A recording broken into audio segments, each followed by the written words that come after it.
రైతులు పంట అమ్ముకున్నాక ఫుల్ రేట్లట. మిర్చి, కంది, పత్తికి భారీగా పెరిగిన ధరలు. మార్కెట్లో వ్యాపారుల మాయాజాలం. అగ్గువకు అమ్ముకొని నష్టపోయిన రైతులు, లాభపడుతున్న వ్యాపారులట. ఎంత ఎంత ఘోరం అనిపిస్తుందండి ఇది. ఇప్పుడు రేట్లు పెరుగుతున్నాయట. ఎంత మరి పంట ఏడుంది? మొత్తం దళారుల దగ్గర, వ్యాపారుల దగ్గర ఉంది. రైతుల దగ్గర నుంచి పంట అంతా షిఫ్ట్ అయిపోయి వాళ్ళ చేతిలోకి వెళ్ళిపోయింది. ఇప్పుడు రేట్లు పెరుగుతున్నాయి. ఇప్పుడు ఎవడు లాభపడతాడు? మధ్యలో ఉన్న దళారి, ఆ వ్యాపారస్తుడు లాభపడతాడు. రైతు నిండా మునిగుతాడు. మునిగిండి ఆల్రెడీ. ఇప్పుడు మనం వ్యాపారులని తప్పు పట్టాలా, లేకపోతే ఎవరిని తప్పు పట్టాలా? వాడి దందా అదే, వాడు అదే చేస్తాడు. నువ్వు వాడిని మార్చలేవు. ఈ దందా నుంచి రైతులను కాపాడాల్సింది ఎవరు? గవర్నమెంట్. మరి గవర్నెన్స్ ఏం చేస్తుంది? రాజకీయం చేస్తుంది. పాలన వదిలేసి పాలిటిక్స్ మీద మీరు దృష్టి పెట్టడంతో ఏ లీడర్ ఎవడికి ఎప్పుడు జంప్ అవుతాడు, ఏ లీడర్ ఎట్లా తీసుకోవాలి, ఏ లీడర్ని ఎట్లా ఇది చేయాలన్న దాంట్లో మీరు తలమునకలు అవ్వడం వల్ల ప్రజలు నష్టపోతున్నారు.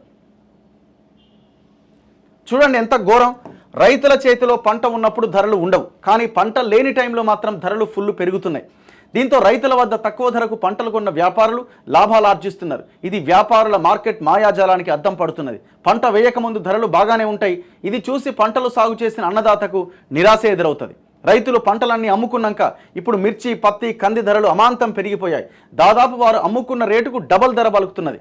రైతుల వద్ద పంట కొని కోల్డ్ స్టోరేజీలో దాచుకున్న వ్యాపారుల పంట పండుతోంది. రైతులకు కనీసం పెట్టుబడులు వచ్చే పరిస్థితి లేకపోగా మరోవైపు వ్యాపారులు మాత్రం కోట్లు గడిస్తున్నారు. మార్కెట్లో జోరుగా మిర్చి ధర దుమ్మురేపుతోంది.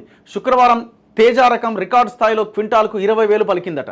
ఇప్పటికే రైతులు విక్రయించిన పంటను మినహాయిస్తే కోల్డ్ స్టోరేజీలో నిల్వ చేసిన వారికి, వ్యాపారులకే లాభాలు తెచ్చిపెడుతున్నది. అదే రైతు చేతిలో పంట ఉన్నప్పుడు మాత్రం ధర లేదు. రైతులు తెచ్చినప్పుడు ఖమ్మం, వరంగల్ మిర్చి మార్కెట్లో దళారులు, వ్యాపారులు కుమ్మక్కై తక్కువ ధరకే కొన్నారు. మరి గవర్నమెంట్ ఏం చేస్తుంది అనడానికంటే ఏం చేస్తుంది? మొద్దు నిద్రపోతున్నది, తాగి వండుకునేది గవర్నమెంట్ అనుకోవాలి మనం. గత 10 సంవత్సరాలుగా ఇదే సిచ్యువేషన్ చూసినాము. ఈ గవర్నమెంట్ వచ్చిన మొన్న కూడా ఇదే సిచ్యువేషన్ చూసినాం.